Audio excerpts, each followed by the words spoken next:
ఏమిటి అందరూ దారి కాశారు? పరీక్షలైపోయినాయిగా, ఊరికెళ్తున్నావుగా, మళ్ళీ కనిపించావు. అందుకని మేమంతా కలిసి నిన్ను మాట్లాడగాలి. ఏమిటది? 3 సంవత్సరాలు కలిసి చదువుకున్నాం, ఇప్పుడు విడిపోతున్నాం. నీ తీపి గుర్తుగా మాకందరికీ ఒక్కటి ఇవ్వాలి. ఏమిటి అలా భయపడిపోతున్నావు? మేము అడిగింది ఆటోగ్రాఫ్. ఆటోగ్రాఫా?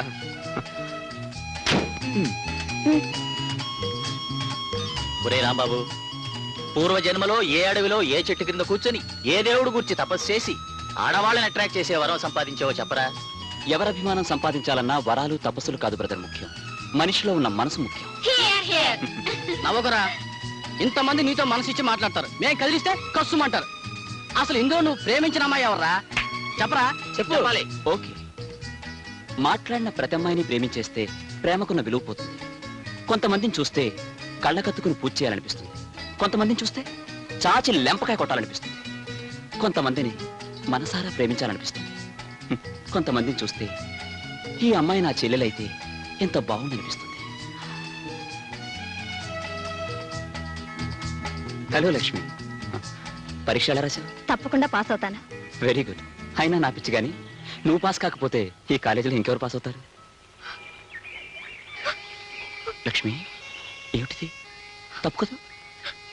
తోడబుట్టిన దాన్ని కాకపోయినా అంతకంటే ఎక్కువగా నన్ను చూసుకున్నావు. నోరు తెరిచి అడక్క ముందే అన్ని సహాయాలు నాకు చేశావు. నువ్వే లేకపోతే అమ్మా నేను ఏమైపోయేవాళ్ళమో. లక్ష్మి, చిన్నతనంలో చెల్లెలు అన్నల్ని చూసి నాకు కూడా ఓ చెల్లెలుంటే ఎంత బాగుందనుకునేవాణ్ణి. నిన్ను చూసిన క్షణంలోనే తీర నా కోరిక తీరినట్టయింది. నేను చేసిన దానికి రుణం అని పేరు పెడితే అది నీ సహించలేను. అది నీ హక్కు. నీ జీవితం 3 పువ్వులు 6 కాయలు కావాలనేది నా ఆశ. పిచ్చిదానా, నీ మొగుడు తిట్టాడని మూలని ఏడుస్తూ కూర్చుంటే చాలదు. నీ మొగుడు ఎందుకు తిట్టాడు? నీ మీద కోపమా, లేకపోతే వేరే వాళ్ళ మీద కోపం నీ మీద చూపిస్తున్నాడని సూక్ష్మంగా ఆలోచించాలి. దానికి అనుగుణంగా నడుచుకోవాలంతే. జయ, పెళ్లి కాకుండానే ఇన్ని సూత్రాలు నేర్చుకున్నాను. రేపు పొద్దున్న పెళ్ళయ్యాక నీ కాపురం ఎంత చక్కగా ఉంటుందోనని చూడాలని కోరికగా ఉంది నాకు. సరే గాని నీకు పెళ్ళైన తర్వాత దైవభక్తి ఎక్కువైనట్టుందే. రోజు గుడికొస్తున్నావు, ఏమిటి సంగతి? అయ్యో, ఎందుకే ఏడుస్తున్నావు? మా ఆయన ఇంకో దాన్ని పట్టాడు, ఇక మీద దాంతోనే ఉండిపోతాట. అందుకని నీ కంగారు పుట్టి కళ్ళనీళ్ళు పెట్టుకుంటూ కనిపించిన ప్రతి దేవుడికి కొబ్బరికాయ కొట్టమన్నమాట. ఆడదాన్ని, అంతకంటే ఏం చేయగలను? నీ ఆయన్ని పట్టుకున్న ఆ రెండోది కూడా ఆడదేగా. నీ మొగుడు నిన్ను వదిలేసి దాంతో తిరుగుతున్నాడంటే నీ దగ్గర లేని సూత్రమేదో దా దగ్గర ఉన్నట్టేగా. నీ మొగుడు మనసు మార్చమని దేవుడికి మొక్కితే చాలదు. దానికి కావలసిన సూత్రాలు ప్రతి ఆడది నేర్చుకోవాలి. అసలు సూత్రాలు నేర్చుకోకుండా పెళ్లే చేసుకోకూడదు. సూత్రాలా? అవేమిటే? పండంటి కాపురానికి 12 సూత్రాలు. నీ కాపురం చక్కపడాలంటే అవే దిక్కు. మా ఇంటికి రా, మా అమ్మతో చెప్పి నీకు మార్గం చూపిస్తాను. ఊళ్ళో ఇంతమంది పెద్దలుండగా మీ క్లబ్ యానివర్సరీకి నన్ను ప్రెసిడెంట్ గా పిలవడం ఆశ్చర్యంగా ఉంది. ఆశ్చర్యం ఏముందండి, రాజకీయ ప్రమేయం లేకుండానే మీరు చేస్తున్న ప్రజాసేవ అందరికీ తెలిసిందేగా. మీలాంటి వారు ఉండడం వల్లనే ఈ ఊరికి ఈ జిల్లాలోనే ఎంతో పేరు ప్రఖ్యాతి. అందుకే మిమ్మల్ని ఈ సంవత్సరం ప్రెసిడెంట్ గా ఎన్నుకున్నాం. చూడు, ఓ వింత జరగబోతోంది. సర్లేండి అమ్మా, మరీ మీరు ఎంతగా పోవడక్కర్లేదు. రేపు మీ ఫంక్షన్ కి తప్పకుండా రావడం లేదు. అదేమిటా అలా అంటావు? వాళ్ళేదో నా మీద గౌరవం కొద్దీ పిలుస్తుంటే. పిలిస్తే మాత్రం రేపు మీకు ఖాళీ ఉండద్దు. అదే, రేపు నాకు వేరే పనులే ఉంటాయిలే. రేపు మీరు మన తోట చూడడానికి వెళ్తున్నారు. పోనీ మా ఫంక్షన్ ఎల్లుండి పెట్టుకుంటాంలేండి. ఎల్లుండి ఆయనకు మౌన వ్రతం. ఇక మీ ఫంక్షన్ లో ఎలా మాట్లాడతారు? నాకు మౌన వ్రతం? అవును, మౌన వ్రతమే. 2 నెలల దాకా రెస్ట్ తీసుకోమని డాక్టర్ చెప్పాడు. ఎప్పుడు చెప్పారు? నాతో చెప్పారులేండి. మీరేమి అనుకోకండి. వారి పరిస్థితి అర్థమైన తర్వాత ఇంకా ఎందుకు అనుకుంటాంలేండి. వస్తాం. వస్తామండి. వెళ్ళొస్తామండి. మీరు కూడా లోపలికి వెళ్ళి రెస్ట్ తీసుకోకూడదు. రవి, మొత్తానికి నాన్నగారిని ఫంక్షన్ కు వెళ్లకుండా చేసావు. ఏమైనా ఈ విషయాల్లో నీకు నువ్వే సాటమ్మా. ఏమత్తయ్య, మావయ్య గారు ఫంక్షన్కి వెళ్ళడం తప్పంటారా? ఇలాంటి ఆడవాళ్ళ ఫంక్షన్ పోవడం తప్పమ్మా. భర్త బెల్లం లాంటి వాడు, ఈ భామలంతా చీవల్ లాంటి వాడు. ఎప్పుడూ బెల్లాన్ని చీవల్ని దూరంగా ఉంచాలి, లేకపోతే పెళ్ళాల నోట్లో మన్నే. ఏమోనత్తయ్య, మీరు చెప్పేది నాకేం అర్థం కావట్లేదు. ఆ సూత్రాలు నీకు అర్థమైతే నీ మొగుడు నీ దగ్గరే ఉండేవాడు. అమ్మమ్మ, దీని మొగుడు దీన్ని వదిలేసి వేరే దాంతో తిరుగుతున్నాడట. అర్థమైందమ్మా, అర్థమైంది. ఇప్పుడు ఈ పిల్లకి 9వ సూత్రం చెప్పాలి. అమ్మాయి దొడ్లోకి వెళ్ళి తలారా స్నానం చేసి మన పూజా మందిరంలోకి రా. సూత్రోపదేశం చేయాలి. అమ్మో ఇక నా వల్ల కాదు, మీరు లాగించేయండి. నువ్వు లాగించకపోతే మా ఓల్డ్ మ్యాన్ నేను ఒకటి లాగిస్తాడు. Come on quick. ఏం కమాన్ కిక్కండి బాబు. మద్రాసులో మనుషులు మంచినీళ్ళ కోసం పరిగెడుతున్నారు, ఆంధ్రాలో కిరసనాయల కోసం పరిగెడుతున్నారు, ఆడపిల్లల తండ్రులు అల్లుళ్ళ కోసం పరిగెడుతున్నారు. మనం ఎందుకు పరిగెడుతున్నామో నాకు అర్థం కావట్లేదు. రే రథవా, నువ్వు అన్నం కోసం పరిగెడుతున్నావు, నేను తిన్నది అరక్క పరిగెడుతున్నాను. నువ్వు సరిగ్గా పరిగెట్టకపోతే నేను చెప్పుచ్చు పరిగెడతావు, నువ్వు ప్రాణాల కోసం పరిగెడతావు. పరిగెట. లాభం లేదు, నన్ను వదిలేండి. రే యూస్లెస్ ఫెలో, నీ వయసులో దారాసింగ్ ఇండియన్ ఛాంపియన్ అయ్యాడురా. మా గొప్పగా సెలవు ఇచ్చారండి. తమరి వయసులో జవహర్లాల్ నెహ్రూ గారు ప్రధానమంత్రి అయ్యారండి, తమరేమయ్యారండి? 1942, 43, 44 లో నేను కూడా ఆ ప్రయత్నం చేశాను రా. కానీ మన గత చరిత్ర చూసి వాళ్ళు చేవదలు పొమ్మన్నారు, నేను పోయాను. డీటెయిల్స్ అడగదు రా. ఒరే తమ్ముడు, అక్కడ గట్టేరా. నువ్వు పాలు బతికరా, నేను లోనికి కేకేసుకుంటాను. దండాలి బాబు గారు. అబ్బాయి గారు ముందు వెళ్ళిపోతున్నారండి. బంగారం లాంటి బంగారం కనిపించాక కాళ్ళు కూడా ముందుకు వెళ్ళవరా నువ్వు. ఏ బంగారం, మిలిటరీ నుంచి మీ ఆయన ఉత్తరాలు వస్తున్నాడే. ఏం ఉత్తరాలు ఏం పాడు, నెలకో ఉత్తరం ముక్క రాస్తున్నాడండి. చెయ్యాదవా. చూసావా, నేనైతే రోజుకి 2 ఉత్తరాలు వచ్చేవాడిని. ఈ విధం కూడా నచ్చలేదు. అంటే నల్ల పూసలు కొనుక్కున్నావా? అవును బాబు గారు. అబ్బా చిలకలా నవ్వుతావే. మిలిటరీలో ఉన్నాడు రా, మరేం పర్వాలేదు. అయినా మన బంగారం ఏమనుకోదురా. అవునరా, బంగారం లాంటి పెళ్ళాన్ని పెట్టుకుని మిలిటరీలో ఎలా ఉంటున్నాడు రా గాడిద కొడుకు. అసలే గాడిద కొడుకు కదండి, పైగా మిలిటరీలో ఉన్నాడు.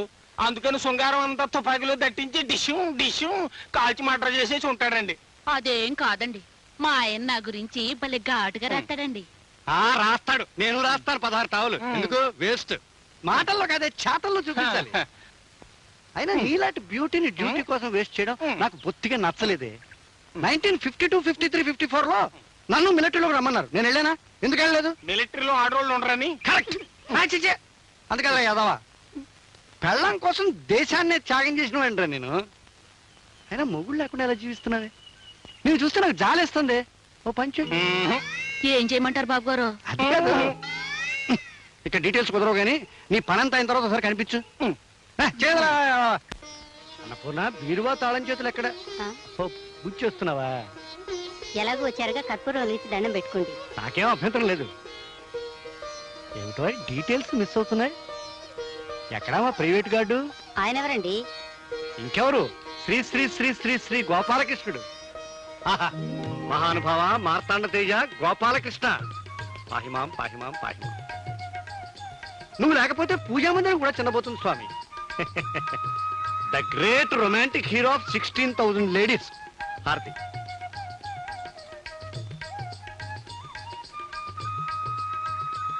దానం పెట్టుకో. ఏమండి, నాకు చిన్న అనుమానం. ఇక్కడ ఇంతమంది దేవతామూర్తులుంటే మీరు ఆ గోపాలకృష్ణుని ఎందుకు పూజించటం? ఆహా, దానికి సశాస్త్రీయమైన కారణం ఉందో. ఏ దేవుడికి లేనంత మంది భార్యలతో మా గురువు గారు కాపురం చేశారు. అంతఃపురంలో 8 మంది, రేపల్లిలో 16,000 మంది, భక్తురాలు రాధని ఏకకాలంలో ఏలుబడి చేసి దేవుళ్ళందరిలో చరిత్ర సృష్టించిన దేవుడు ఎవరు? మా గోపాలకృష్ణుడు గారు. అందుకే వారికి నేను భక్తుణ్ణి, శిష్యుణ్ణి, ఆరాధకుడిని. ఆ శృంగార పురుషుడు ఇలా మురళి వాయిస్తే 16,000 మంది గోపికలు నాట్యం చేసేవారట. అన్నపూర్ణ, చిన్న డీటెయిల్ మిస్ అవుతుంది. ఈయన అవతారం చాలించాక ఆ మురళి ఏమైంది, ఎవరు తీసుకువెళ్లారు, ఎక్కడుంది? ఆ విషయాన్ని పోతన్న గారు కూడా గ్రంథంలో రాయలేదు. ఆ మురళి నాకు లభించుంటేనా మా గురువు గారిని తలుచుకుంటూ జీవితాంతం ఆ మురళినే వాయించుకుంటూ ఆనందంగా బతికేవాడిని. ఛీ, మీరు జీవితంలో బాగుపడరు. తప్పు తప్పు. మా గురువు గారికి దండం పెట్టుకో, పుణ్యం వస్తుంది. స్వామి, మురళి ఎక్కడుందో చూపించు తండ్రి. అమ్మగారు, అమ్మగారు, అమ్మగారు, భలే భలే విషయం, భలే భలే విషయం. సుబ్బులు, నువ్వు భలే భలే విషయం అన్నప్పుడల్లా నా గుండె గబగబా కొట్టుకుంటుంది. ఊళ్ళో ఉన్న వెధవ కబుర్లన్నీ నీకు భలే భలే విషయాలే. ఇది వెధవ కబురు కాదమ్మగారు, పెళ్లి కబురు. అబ్బా, నువ్వు వెళ్ళి పిండి రొప్పవే. ముందు నా తల మీద ఈ బరువు దింపితే గాని నేను ఏ పని చేయలేను అమ్మగారు. చెప్పు. పోస్ట్ పేరు పాపారా కూతురు వాచ్పేరు వరహాల గారు కొడుకుతో లేచిపోయిందమ్మా. వాళ్ళెవళ్ళో లేచిపోతే అది నీకు శుభవార్త అంటే? ప్రేమ కోసం వాళ్ళు అంత పని చేస్తే అది శుభవార్త కదటమ్మా. నోరు మూసుకుని వెళ్ళి పిండి రొప్పవే. అట్టాగే అమ్మా. ఏటా దూకుడు, కళ్ళు అప్పట్లేదు. అమ్మగారండి పాలు. ఒరే అప్పుడు, నీ పెళ్ళంతా చచ్చిపోతున్నాను రా. ఈ కబుర్లు మోసే జబ్బు దీనికి ఎక్కడి నుంచి వచ్చిందిరా? ఈ జబ్బు మా ఎత్తకుండేదండి, వారసత్వం కదండి, దీనికి వచ్చిందండి. అవసరం అనుకుంటే నన్నేనే వదిలేస్తుంది కానీ ఈ జబ్బును మాత్రం వదిలిపెట్టదండి. ఈ జన్మకి ఇంతేనండి. అక్క అక్క, రారా తమ్ముడు రా, బాగున్నావా? ఆ, ఇంట్లో అందరూ కులాసాయేనా? కులాసాయి. ఏమండి, కాబోయే మీ అల్లుడు గారు వచ్చారు.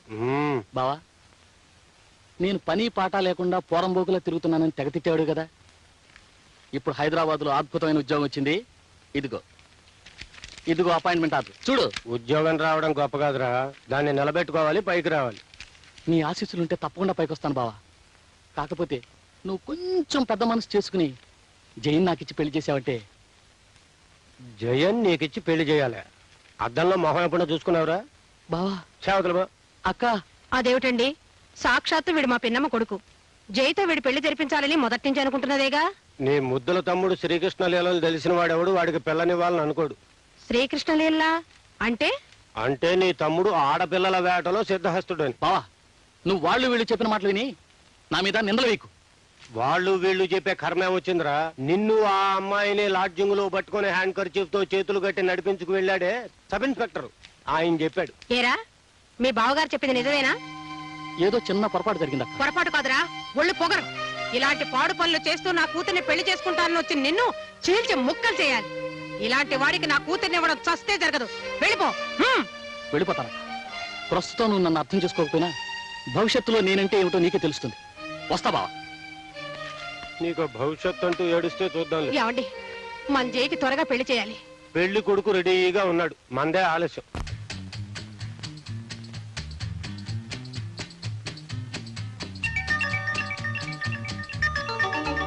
రాజు చూడు. శ్రిత కమల కుచకుండల, అమ్మో కుచకుండల, అమ్మో కుచ నవారనుకున్నావా, నా వేలనుకున్నావా? రాట కట్టి కొట్టించగల ఏదో నా కొడక దగ్గర రే. ఇప్పుడు ఆ గుడి వీధిలో 24 నెంబర్ ఇంటి సంగతి ఏం చేసావురా? అడుగుదాం అనుకున్నానండి. అమ్మగారు ఆ ఇంటికి వచ్చారు. అమ్మగారు వస్తే అడగకూడదు. మరి ఆ గాంధీనగరంలో 34 నెంబర్ ఇంటి సంగతి? ఆవిడ సంగతి అడుగుదాం అనుకున్నానండి. దాని మొగుడు వచ్చాడండి. అమ్మో, మొగుడు వస్తే అడగకూడదు. చూడు, వాళ్ళ మొగుడు వల్ల మనకి, మన పిల్లల వల్ల వాళ్ళకి ఏ కష్టం రాకూడదు. అది మొదటి సూత్రం, తర్వాతే మన సుఖం.